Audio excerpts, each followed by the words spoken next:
Bonjour à tous, on se retrouve pour une nouvelle position de finale. Une finale intéressante à mon avis parce que c'est assez original hein, comme position avec simplement un roi et un cavalier pour les blancs. On va arriver à gagner. C'est une finale qui peut arriver, hein, ça peut survenir, hein, c'est déjà arrivé en partie. Et on va gagner grâce au Zugzwang, évidemment, hein, puisque on va forcer le pion noir à avancer. Ce pion noir qui va dans cette direction, évidemment, on va le forcer à avancer et à bloquer son propre roi. Du coup, on va pouvoir créer un réseau de maths en faisant un mat à l'étouffée.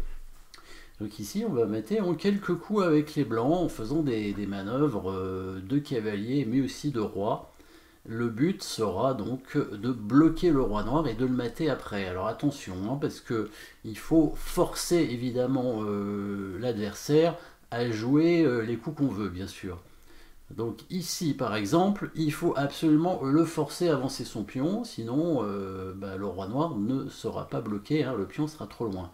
Donc la seule façon de forcer le pion à avancer, hein, alors si c'était au noir de jouer, c'était son seul coup, hein, ce serait d'avancer le pion, mais c'est au blanc de jouer. Donc la seule façon de l'obliger à avancer son pion, c'est de faire ce qu'on appelle un coup d'attente pour donc obliger l'adversaire à jouer. Le coup d'attente ne peut pas être fait par le cavalier parce que le cavalier, lui, doit protéger absolument la case du roi pour empêcher le roi de sortir. Et comme on le sait, le cavalier, c'est la seule pièce qui ne peut pas contrôler les mêmes cases qu'il ne contrôlait auparavant. Donc si on joue le cavalier va contrôler des cases différentes de ce qu'il contrôle maintenant. C'est la seule pièce hein, qui fait ça. Hein. Le fou, il peut faire des coups d'attente très facilement, la tour, la dame et même le roi. Alors on ne compte pas les pions. Hein. Les pions ne sont pas des pièces normalement. Les pièces, ce sont les cavaliers, les tours, les dames et le roi.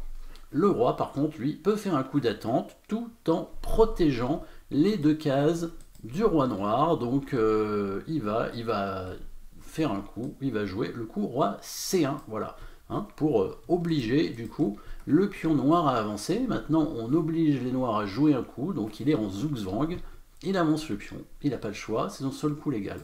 Maintenant, si c'était au noir de jouer, à nouveau, hein, il serait obligé d'avancer son pion, il n'aura pas le choix, et du coup le cavalier pourrait donner échec et mat ici.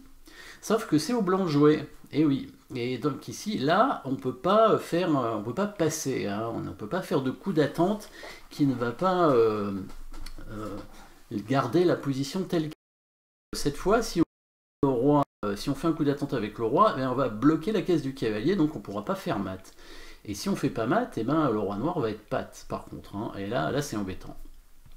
Donc il faut faire maintenant une manœuvre de cavalier de façon à aller sur une case qui va permettre au blanc de mater. Alors en fait on va pas mater sur cette case là, on va mater sur l'autre case, la case en B3.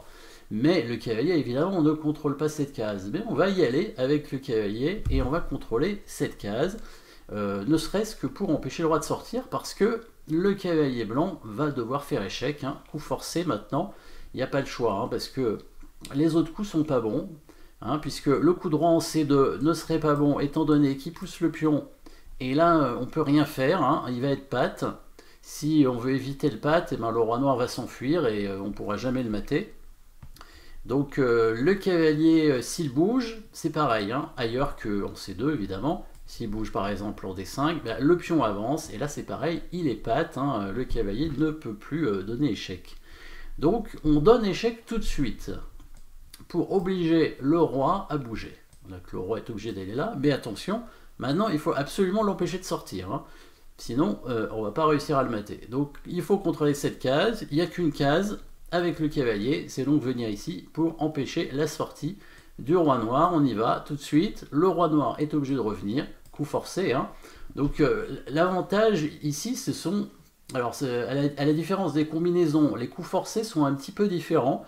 Dans les combinaisons, les coups forcés sont des échecs, des menaces de mat, attaques de pièces, etc. Ici, les coups forcés, bah, ce sont les seuls coups, tout simplement.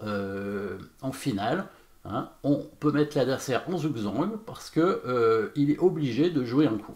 Il est obligé de jouer un coup et on peut l'obliger à jouer le coup qu'on veut s'il n'a pas beaucoup de coups à jouer. Ici, le seul coup du roi, bah, c'est de venir là. En fait, c'est le seul coup légal de la position. Alors ici, qu'est-ce qui va se passer? Donc, si c'était au noir de jouer, encore une fois, et qu'il avance son pion ici, et bien là, on le mate directement avec le cavalier. Très bien. Donc, il ne menace pas d'avancer son pion. Donc, ce qu'on peut faire maintenant, c'est faire un coup d'attente avec le roi, au cas où il avance son pion. Mais il ne va pas avancer son pion, il va bouger son roi, évidemment. Mais c'est là où les blancs sont malins, c'est que cette case ici, sur laquelle il peut aller avec le roi, eh ben, on va finir par la contrôler avec le cavalier, pour obliger son pion à avancer. Mais si on veut faire ça, il faut aussi contrôler la case en B3, parce que sinon, quand il avance le pion, il n'y aurait pas de mat. Donc il faut trouver la case pour le cavalier qui permettra de contrôler ces deux cases en même temps. Vous pouvez chercher, hein, évidemment, la case qui permet de contrôler ces deux cases en même temps. Évidemment, il n'y en a qu'une, hein. C'est la case où il y a le roi en ce moment, hein. Évidemment, pour que le cavalier contrôle ces deux cases en même temps, il faudrait qu'il se mette à la place du roi où il est en ce moment. Donc c'est le but. On va bouger le roi et on va faire une manœuvre de cavalier pour aller ici. On va certainement passer par là, évidemment. Hein. Donc le roi bouge. Si le pion avance, bah là c'est facile, on le mate tout de suite. Voilà, merci. Donc, a priori, hein, l'adversaire il fait les meilleurs coups, donc il va jouer plutôt son roi, ça paraît logique. Et là, on va faire cette manœuvre de cavalier comme prévu pour arriver sur cette case afin de contrôler donc les deux cases qu'on a dites. Et il va être obligé cette fois de pousser son pion. Hop, le roi est obligé de revenir. Le cavalier vient là, voilà, on contrôle la case ici. Donc le roi ne peut pas revenir, le pion est obligé d'avancer, ce sont des coups forcés tout le temps, et là le cavalier donne mat, voilà. Petite manœuvre donc de cavalier pour arriver à mater ici, hein. Voilà, tranquillement, position assez rare, mais pourquoi pas, qui peut arriver, hein, vous voyez, donc roi-cavalier, normalement roi-cavalier contre roi, c'est une position morte, on ne peut pas mater, mais s'il y a un pion, il y a parfois des possibilités pour mater en finale. Voilà, merci d'avoir suivi cette petite position et à très bientôt.